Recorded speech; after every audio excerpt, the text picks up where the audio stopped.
Okay, Jerry, is that your That does it. Dennis?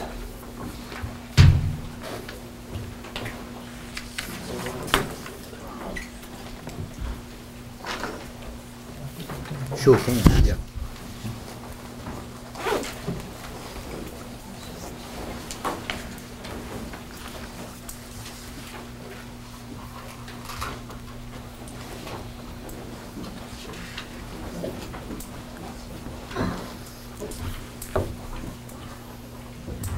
Thank you for the opportunity to speak to you tonight.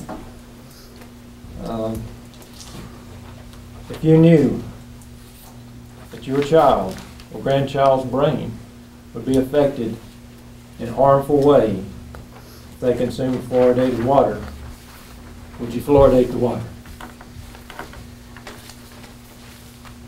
If you knew that there was a 50-50 chance that your child or grandchild's brain would be affected in a harmful way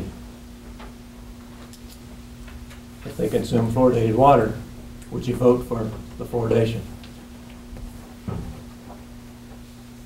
If you knew that there was only a 1 in 100 chance your child or grandchild's brain would be affected in a harmful way if they consume fluoridated water, would you vote for the water fluoridation? What level of risk would you accept to vote to fluoridate the water? What level of risk would you accept to vote to force your neighbor's children or grandchildren to be exposed to fluoridated water? The research on fluoride in the brain has been fueled by 18 human studies from China, India, Iran, and Mexico, finding elevated levels of fluoride exposure to be associated with IQ deficits in children. Fluoride's impact on IQ is exacerbated among children with low iodine exposure. The impact of fluoride on children's IQ has been documented even after controlling for children's lead exposure, iodine exposure, parental education, and income status, and other known factors that might impact the results. In addition to IQ studies, 3 studies in 1989, 1992, and 1996 have found that fluoride accumulates in the brain of the fetus, causing damage to the cells and neurotransmitters. And one study in 2004 has found a correlation between exposure to fluoride during fetal development and behavioral deficits among newborns. Several recent studies have found that even adult exposures to fluoride may result in central nervous system disturbances, particularly among industrial workers. The findings of neurological effects in fluoride exposed humans is consistent with and strengthened by recent findings from over 40 animal studies published since 1992. As with the studies on humans, the studies on animals have reported an impairment in learning and memory processes among the fluoride-treated groups.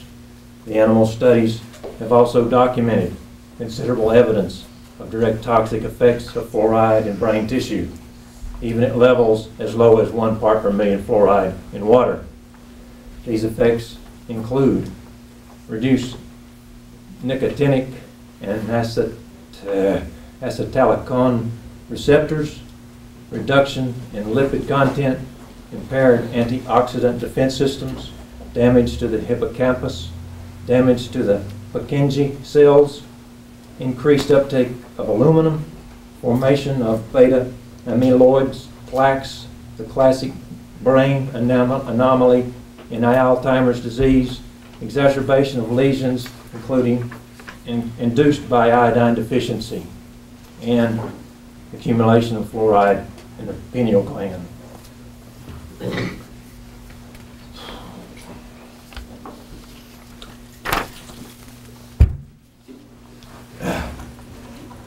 I've heard people say, well, those are foreign studies. I don't trust them. Well, let me ask you this question. Would you bet the health and the life of your child or your grandchild that they're wrong? There's 15 pages here. all documented, quoting different studies showing adverse effects to the brain from fluoride. If you don't trust these studies, then I can tell you about an American study that showed central nervous system damage from the ingestion of fluoride in water. That study was done by Dr. Phyllis Mullinex. She was the best and the brightest in her field. She was recruited by Forsyth Dental Center, associated with Harvard. She had pioneered this new technology that allowed for computer analyzing of different substances to show toxicity. She came to Forsyth. She set up the lab. She was head of the department. The first thing that they insisted that she study was fluoride. She thought, this is crazy. All my life I've been told fluoride, safe and effective, safe and effective.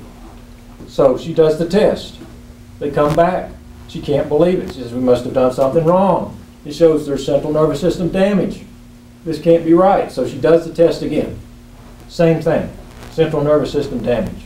There's no human involved in this. The computer is biased. It's not, it's the computer's making the decisions. The computer says central nervous system damage. Her boss says this is important. We got to tell National Institutes of Health about this. This is an important discovery.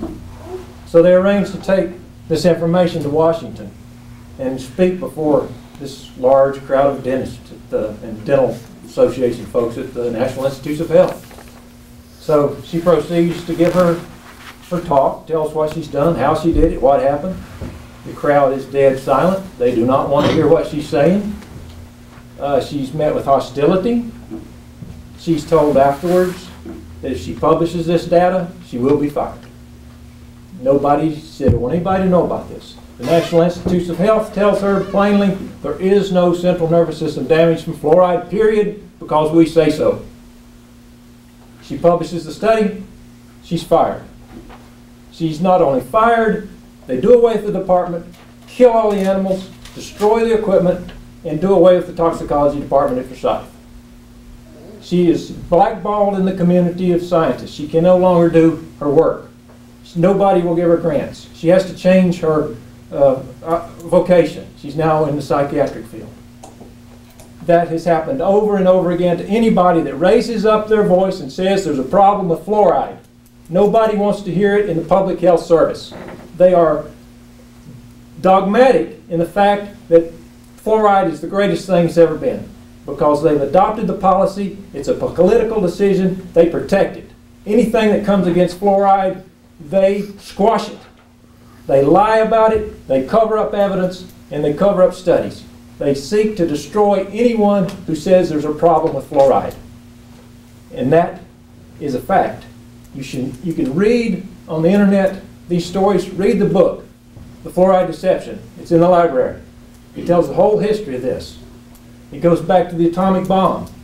They used massive amounts of fluoride to make the atomic bomb. They had to get rid of it. They were being sued left and right. These documents were held secret until recently. They were declassified. They showed the government knew there was central nervous system damage in the 40s. Well, guess what? Who was the main guy that Forsyth put on Dr. Mullinex to kind of keep an eye on her? It was Dr. Harold Hodge. He was the guy in charge of the fluoride program for the atomic bomb. He knew all of these things. He never opened his mouth one time and told her that he had done these studies, that he knew there was central nervous system damage. He kept his mouth shut. So all of this time, young people have suffered, little kids damaged, or brains are being damaged because of a political decision. And yes, I'm emotional about it because the youngest people in our society are the most innocent. Innocent blood. The Bible says you don't shed innocent blood.